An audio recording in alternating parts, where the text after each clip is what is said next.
کیا ہو گیا ہادیہ؟ ایک تو مجھے تمہارا مزاج کی آج کل بالکل سمجھ نہیں آ رہی، عاتکہ نے اسے کہا۔ ابھی سیما آنٹی کی موت کا راز کھل جائے گا، ہادیہ نے کہا اور عاتکہ سے اپنا ہاتھ چھڑواتی ہوئی گراؤنڈ کی طرف بھاگی۔ واٹ؟ کیا کہہ رہی ہو؟ ہوش میں تو ہو؟ عاتکہ بھی اسے آوازیں لگاتی اس کے پیچھے بھاگی۔ ہادیہ اپنی ہی دھن میں بھاگتی ہوئی گراؤنڈ کے بینچ کی طرف بڑھ رہی تھی۔ وہ اس املی کے پودے کو دیکھنا چاہتی تھی۔ املی کے پودے کا گملہ اور بینچ اس کے سامنے تھا، لیکن ڈسپلن کی لڑکیوں نے اسے مزید آگے جانے سے روک دیا۔ مجھے جانے دو آگے، کیا سمجھ نہیں آ رہی؟ چھوڑو مجھے، ہادیہ چلا رہی تھی۔ عاتکہ بھی مزید آگے بڑھے پلر کی اوٹ سے ہادیہ کو زور زور سے چلاتے ہوئے دیکھ رہی تھی۔ یا اللہ، اس لڑکی کو کیا ہو گیا ہے؟ عاتکہ نے پریشانی سے اسے دیکھا۔ اسی اثنا میں گھنی سفید داڑھی اور سفید ٹوپی والے کالج اونر ڈاکٹر صلاح الدین بھی تشریف لے آئے تھے۔ وہ بھی چلاتے ہوئے اس لڑکی کو دیکھ رہے تھے، جسے ڈسپلن گرلز بڑی مشکل سے روکے کھڑی تھی۔ اس لڑکی کو آنے دو، شاید یہ کوئی بات کرنا چاہتی ہے، ڈاکٹر صلاح الدین نے کہا تو ڈسپلن گرلز نے ہادیہ کو چھوڑ دیا۔ وہ تیزی سے ہاتھ چھڑاتے پرنسپل اور ڈاکٹر صلاح الدین کی طرف جانے کی بجائے ان کی مخالف سمت جائے حادثہ سے 30 فٹ کی دوری پر بنے املی کے پودے کے گملے کی طرف بڑھی۔ وہ پاگلوں کی طرح گملے پہ چپٹی اور اس کے پتوں کو آگے پیچھے کرنے لگی، جیسے وہ کچھ ڈھونڈ رہی ہو، اور پھر جلد ہی اسے وہ مل گیا جس کو وہ تلاش کر رہی تھی۔ کالا اور سفید دھاگا۔ اس کی سانسیں تیز ہوتی جا رہی تھی۔ ڈسپلن گرلز اسے کھینچتی ہوئی ڈاکٹر صلاح الدین کے سامنے لے گئی۔ وہ دھاگے ابھی بھی اس کے ہاتھ میں تھے۔ لڑکی، یہ کس قسم کا بیہیویئر تھا؟ ہر چیز ایکسپلین کرو گی تم؟ ہیڈ پرنسپل نے غصے سے کہا۔ یہ دھاگے میں نے نہیں کھولا، مجھے نہیں پتا۔ ہادیہ دھاگے کو دیکھ کر روئی جا رہی تھی۔ کون سا دھاگا؟ یہ کیا کہانی سنا رہی ہو؟ ہیڈ پرنسپل نے اسے کھا جانے والی نظروں سے دیکھا۔ ڈاکٹر صلاح الدین نے پرنسپل کو ہاتھ کے اشارے سے خاموش رہنے کا حکم دیا۔ اس لڑکی کو ہیڈ آفس میں بٹھاؤ۔ میں جائے حادثہ کے معائنہ کرنے کے فوراً بعد اس لڑکی سے بات کرنا چاہوں گا، ڈاکٹر صلاح الدین نے نرمی سے کہا اور آگے بڑھ گئے، جبکہ ڈسپلن ٹیم کی لڑکیاں مسلسل روتی ہوئی ہادیہ کو کسی مجرم کی مانند پکڑے ہیڈ آفس کی طرف لے گئے۔ وہ ہاتھوں کی انگلیوں کو آپس میں مروڑتی آنسوں سے لبریز آنکھوں کو لیے ہیڈ آفس میں بیٹھی تھی۔ ڈسپلن ٹیم کی 2 لڑکیاں بھی اس کے آس پاس موجود تھی۔ ڈسپلن ہیڈ نے دونوں ڈسپلن کی لڑکیوں کو ہاتھ کے اشارے سے باہر بلایا۔ دروازہ کھلا اور وہ دونوں باہر نکل گئی، لیکن کچھ منٹ کے بعد دروازہ پھر کھلا، جیسے کوئی اندر داخل ہوا ہو۔ ہادیہ نے نظر اٹھا کر دیکھا۔ اس کا دماغ سائیں سائیں کرنے لگا۔ اسے زویا کے کہے الفاظ یاد آنے لگے۔ میرا نام زویا ہے، تمہاری لائن کنیکٹ ہو گئی ہے۔ یہ زویا ہی تھی جو اس وقت بھی اس کے سامنے کھڑی تھی۔ کون ہو تو تم زویا؟ ہادیہ نے کپ کپاتی آواز سے اس سے پوچھا۔ نام بھی لیتی ہو اور پھر پوچھتی بھی ہو کہ میں کون ہوں؟ زویا نے اپنے گنگریالے بالوں کی لٹوں کو پیچھے کرتے دھیرے سے اس کے کان کے قریب کہا اور پھر گویا ہوئی۔ پیاری ہادیہ، بس یہ سمجھ لو کہ دوست ہوں تمہاری، زویا نے اسے پیار بھری نظروں سے دیکھتے ہوئے کہا۔ تم نے کہا تھا لائن کنیکٹ ہو گئی ہے، کیا مطلب ہے اس کا؟ ہادیہ نے ہمت کرتے اس سے پوچھا۔ ڈیئر ہادیہ، ڈاکٹر صلاح الدین سے کہنا کہ اپنے بائیں بازو میں بندے ہرن کی نرم و گرم کھال سے بندے تعویذ کو مت اتارنا، ورنہ 1 سیکنڈ سے پہلے اس کی جان چلی جائے گی۔ حتیٰ کہ وہ اگر برے مجمع میں بھی ہوگا تب بھی وہ اس کی جان لینے سے نہیں چونکیں گی۔ اور تم اس سے پہلے کہ زویا کچھ بولتی، آفس کی طرف بڑھتے قدموں کی آواز سن کر وہ غصے سے مٹھیاں بھیجتی تیزی سے باہر کی طرف نکل گئی۔ ڈاکٹر صلاح الدین، ہیڈ پرنسپل اور کلرک حیات ایک ساتھ اندر داخل ہوئے۔ ڈاکٹر صلاح الدین نے ایک نظر ہادیہ پر ڈالی جو نظریں جھکائے سسکیاں لے رہی تھی۔ بیٹی کیا نام ہے تمہارا؟ ہادیہ، اس نے مختصر جواب دیا۔ ان داغوں کے متعلق کیا جانتی ہو؟ ڈاکٹر صلاح الدین نے نرمی سے پوچھا۔ یہی کہ دروازے پر لگے داغوں کو میں نے نہیں کھولا، ہادیہ نے کپ کپاتے ہوئے جواب دیا۔ تم نے ضرور اس کے متعلق کوئی برا خواب دیکھ لیا تھا۔ بیٹی تم انہیں کھول بھی نہیں سکتی تھی۔ ناممکن، ڈاکٹر صلاح الدین نے نرمی سے کہا، لیکن یہ داغے مجھ سے ہی کھلوائے گئے ہیں۔ میں نے انہیں اپنے ہاتھوں سے کھولا ہے کیونکہ کل رات میں تیسرے نمبر والی عمارت کے تیسرے پورشن پر تھی، وہاں موجود تھی۔ ہادیہ کے منہ سے اچانک نکلا، یہ کیا بکواس ہے؟ سر حیات نے اسے غصے سے گھورا۔ تم جانتی ہو نا کہ تم کیا بول رہی ہو لڑکی؟ ہیڈ پرنسپل نے بلند آواز سے کہا۔ ڈاکٹر صلاح الدین نے ہیڈ پرنسپل اور کلرک کو خاموش رہنے کا اشارہ کیا اور ہادیہ کی طرف منہ کر کے کچھ پل اسے دیکھتے رہے اور جانے کا اشارہ کیا۔ ہادیہ آپ جا سکتی ہو، آپ کی کسی بات پر ہمیں یقین نہیں۔ ہادیہ نے آئی برو اچکائے اور اٹھ کھڑی ہوئی۔ کچھ قدم چلنے کے بعد وہ مڑی۔ ڈاکٹر صلاح الدین، اپنے بائیں بازو میں بندھے ہرن کی کھال سے بنے تویز کو ہرگز خود سے جدا مت کیجیے گا۔ یہ کہتے ہی وہ دروازہ کھولے باہر نکل آئی۔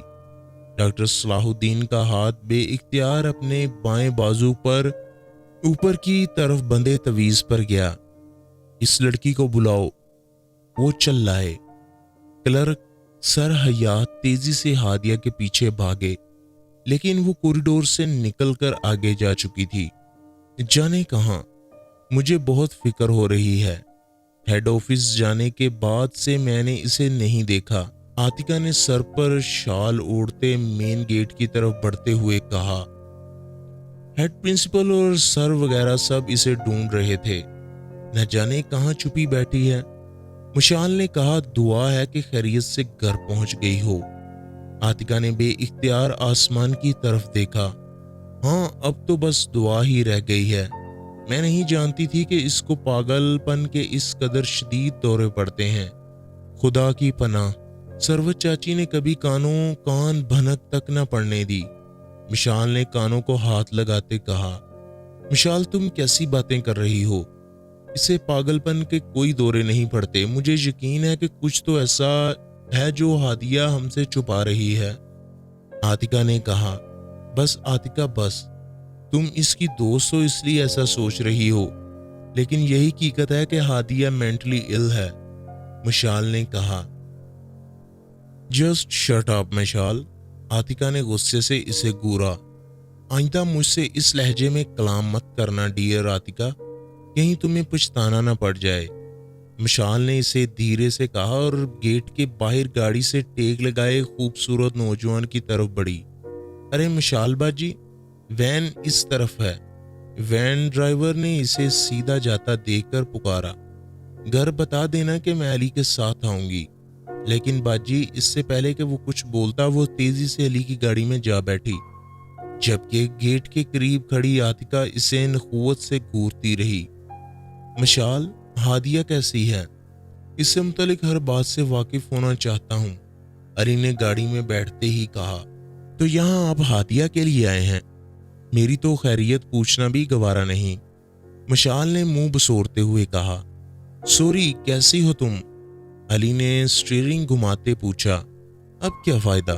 خیر ہادیہ کا بتاتی ہوں، وہ پاگل ہے علی، پاگلوں جیسے ریئیکٹ کرتی ہے۔ گراؤنڈ میں کالج اونر اور ہیڈ پرنسپل کے سامنے بھی چلا رہی تھی۔ میں تو حیران ہوں کہ چچی اس کا درست طریقے سے علاج کیوں نہیں کرواتی، مشال نے کہا۔ علی نے ایک جھٹکے سے گاڑی روکی۔ وہ ہمیشہ سے ایسی نہیں تھی، میں نے اسے کئی بار دیکھا ہے۔ وہ معصوم، نیک سیرت اور نارمل تھی، علی نے کہا۔ ہاں علی، ہم لوگ اس کے پاس رہتے ہیں، جو ہم جانتے ہیں وہ آپ کیسے جان سکتے ہیں بھلا؟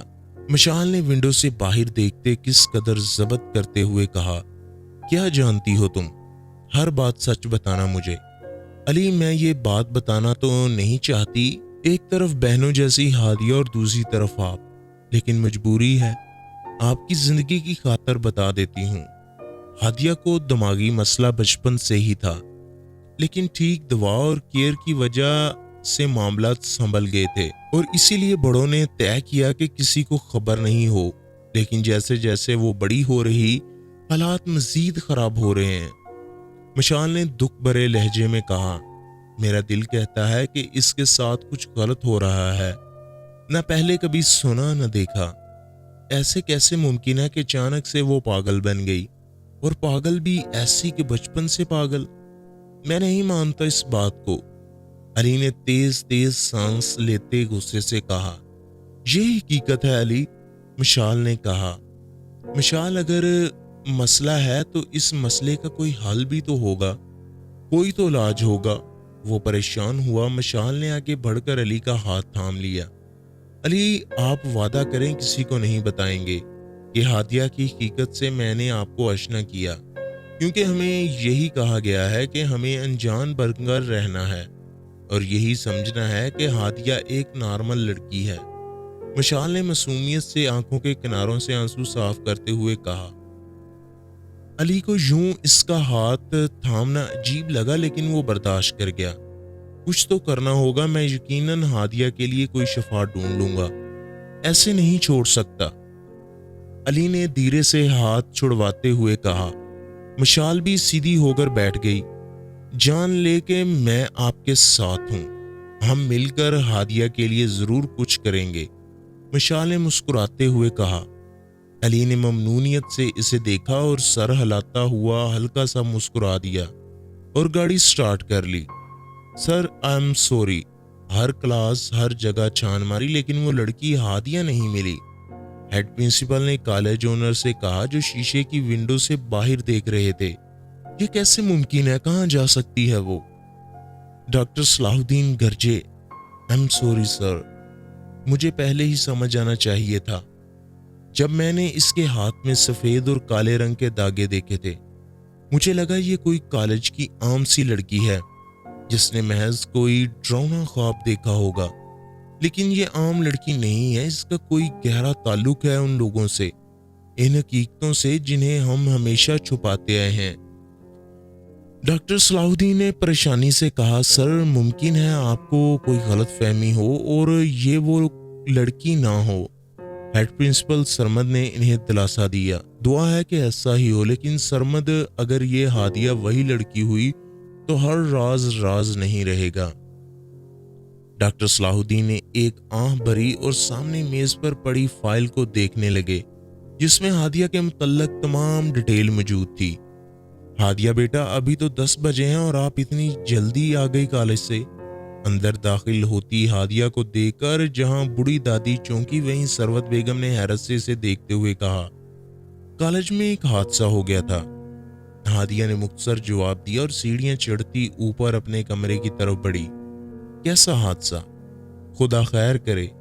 سروت بیگم نے بے اختیار دل پر ہاتھ رکھا۔ اے لڑکی، پوری بات بتا کر تو جا، دادی نے پیچھے سے ہانک لگائی۔ کمرے میں داخل ہوتے اس نے میز پر بیگ رکھا اور اپنے پلنگ پر ڈھہ گئی۔